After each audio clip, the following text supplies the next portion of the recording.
پیدائش 11 باب 1 سے 32 آیات تک۔ بابل کا برج اور تمام زمین پر ایک ہی زبان اور ایک ہی بولی تھی۔ اور ایسا ہوا کہ مشرق کی طرف سفر کرتے کرتے ان کو ملک سنار میں ایک میدان ملا اور وہ وہاں بس گئے۔ اور انہوں نے آپس میں کہا، آؤ ہم اینٹیں بنائیں اور ان کو آگ میں خوب پکائیں۔ سو انہوں نے پتھر کی جگہ اینٹ سے اور چونے کی جگہ گارے سے کام لیا۔ پھر وہ کہنے لگے کہ آؤ ہم اپنے واسطے ایک شہر اور ایک برج جس کی چوٹی آسمان تک پہنچے بنائیں اور یہاں اپنا نام کریں۔ ایسا نہ ہو کہ ہم تمام روئے زمین پر پرگندہ ہو جائیں۔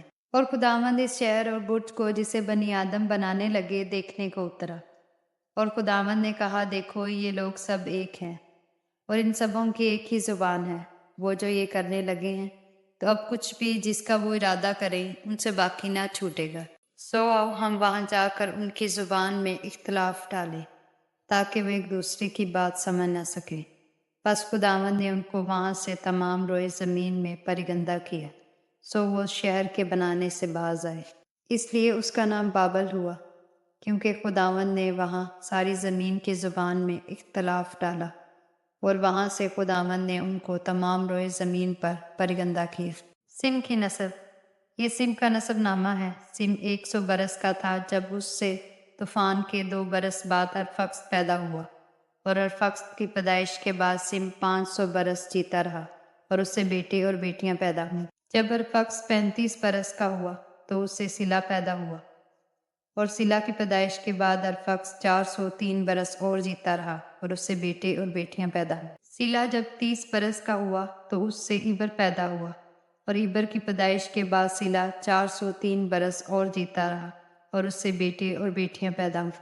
جب عبر 34 برس کا تھا تو اس سے فلج پیدا ہوا، اور فلج کی پیدائش کے بعد عبر 430 برس اور جیتا رہا اور اس سے بیٹے اور بیٹیاں پیدا ہوئیں۔ فلج 30 برس کا تھا جب اس سے رو پیدا ہوا، اور رو کی پیدائش کے بعد فلج 209 برس اور جیتا رہا اور اس سے بیٹے اور بیٹیاں پیدا ہوئیں۔ اور رو 32 برس کا تھا جب اس سے سروج پیدا ہوا، اور سروج کی پیدائش کے بعد رو 207 برس اور جیتا رہا اور اس سے بیٹے اور بیٹیاں پیدا ہوئیں۔ اور سروج 30 برس کا تھا جب اس سے نحور پیدا ہوا، اور نحور کی پیدائش کے بعد سروج 200 برس اور جیتا رہا اور اس سے بیٹے اور بیٹیاں پیدا ہوئیں۔